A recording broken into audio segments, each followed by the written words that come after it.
Missy, go say good morning. Say good morning. Say good morning. Morning. Go say good morning.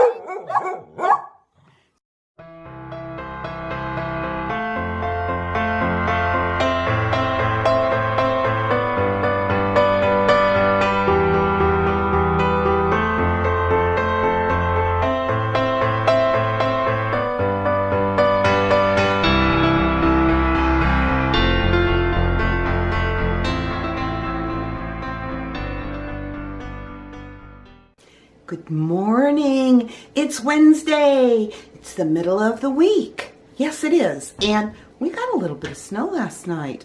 Very pretty. There's a beautiful little like dusting on everything. Not much, maybe an inch. But anyways, my morning has been very peaceful, very quiet. My husband and I just kind of sitting around, drinking coffee, kind of catching up on Facebook and all those fun things.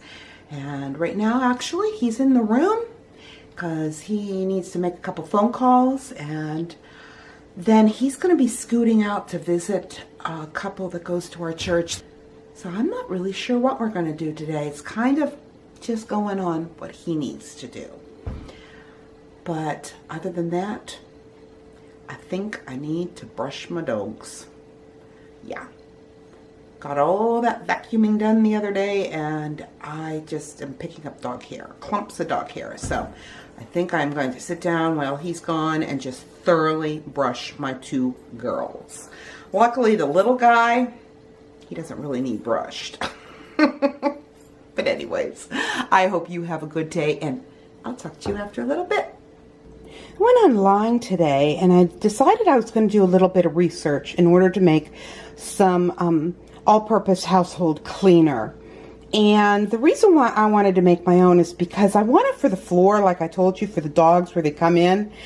And I wanted something totally natural that, you know, how dogs, they lick their paws, so you really don't want to start putting all these chemicals on the floor. Anyways, one I found takes 2 cups of water, half a cup of white vinegar, and essential oils. It said 30 drops, and I did measure it, and I know that 30 drops of oil is actually a teaspoon. So I'm just going to go ahead and I'm going to pour my water into my bottle here.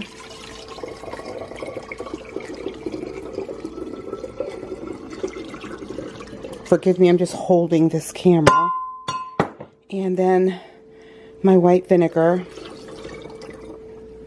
and the essential oils that I'm going to be using, I chose tea tree oil because that's always a good one for the antiseptic qualities, and then lemon. So I'm just going to go ahead, I'm going to put a half a teaspoon of each in here, and hey, I will let you know if it's any good. And I actually did want to give a little bit of a thank you to Homestead Tessie, because she's the one that gave me the idea of using the vinegar bottle. And I had no idea that the standard sprayer would fit on the top of a vinegar bottle. So thank you for that information. That was really good.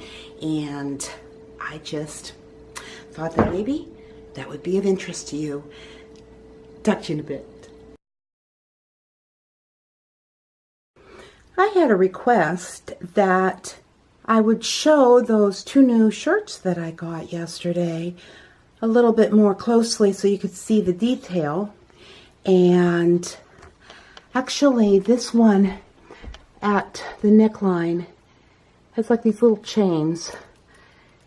I thought that was kind of pretty. And the print here, this is actually light blue with a navy blue, but then as you come on down, you'll see that it starts to go into animal print, which has the black and the tans in it.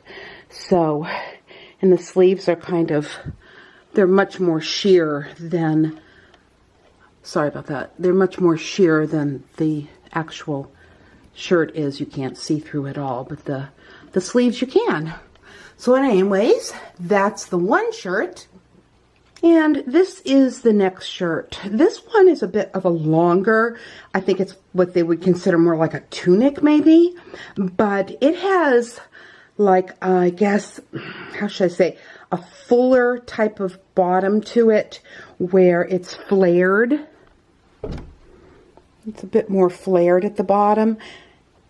It's not a ruffle, it's just flared out. And there's the sleeve. But it's got a very pretty print. It's basically pink with blacks and light blues and dark pinks, light pinks. But the back, the top of it is like that. It crosses and then has like this V in the back. But actually this doesn't go down very far because actually the bra line is more like right here. So it's really not very, very low in the back at all.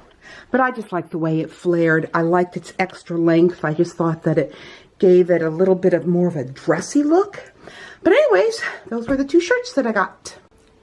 Good evening. I hope everybody had a very nice Wednesday.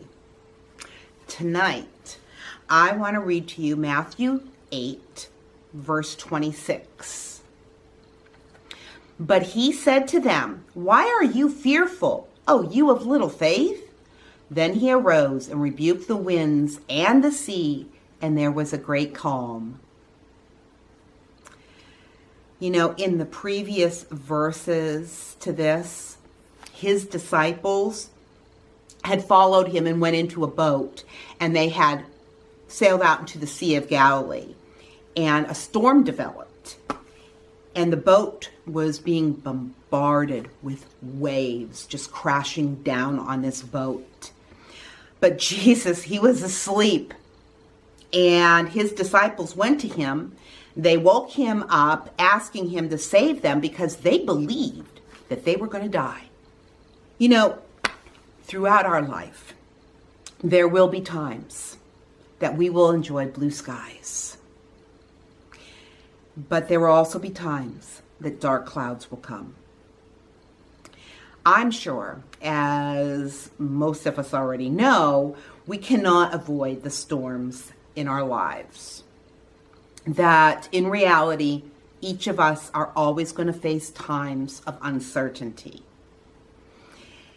And we will need to be reminded that we need to trust daily in God for all of our tomorrows. We cannot set our hope on the mistaken belief that somehow you or I are going to be able to sort out everything that comes our way. There will always be something that's going to keep us on our knees. Because just about the time that we think, oh, I don't really need to pray this week, everything's going pretty good, wham, something's going to happen. Face it, on this side of eternity, there will never be a day when we will not need to trust in the God who loves us. We will experience times with waves of uncertainty and troubles. And we need to embrace the fact that God allows these storms in our life for our own good. But he's not going to let us drown. Can you imagine how the gospel story would have been basically spoiled if it went down like this? There was a storm. Jesus was asleep in the boat, and all four of the disciples drowned. Of course not. Jesus wasn't going to let that happen. And you know what? He's not going to let us drown either. But going back to our verse, the disciples, they were filled with fear. These men were professional fishermen, and they knew that things had gotten beyond their own control. And they were in fear for their very lives. But notice Jesus' response to them. Why are you afraid, O you of little faith? And I want you to understand that, like the King James says, why are you fearful?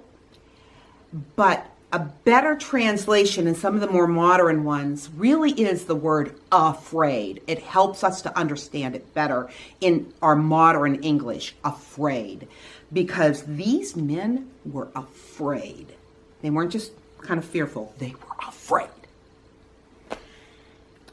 But you know what?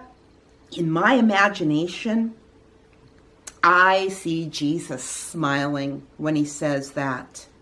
When he says, "Why are you afraid?" Perhaps he even spoke it tenderly, like he was saying, "You don't get it yet, do you?" I don't really think that he was mad at the disciples here, but maybe sad that they didn't think he could take care of them. Makes you wonder how often he says to us, "Oh, you of little faith." So with that, I want to remind you, life happens. Let's enjoy it. And Mary Morrison Suggs said this: "His hand on me is a father's hand, gently guiding and encouraging. His hand lets me know he is with me, so I am not afraid." And you nor I need to ever be afraid, because our Father is holding on to us, because he loves us. Good night, and God bless.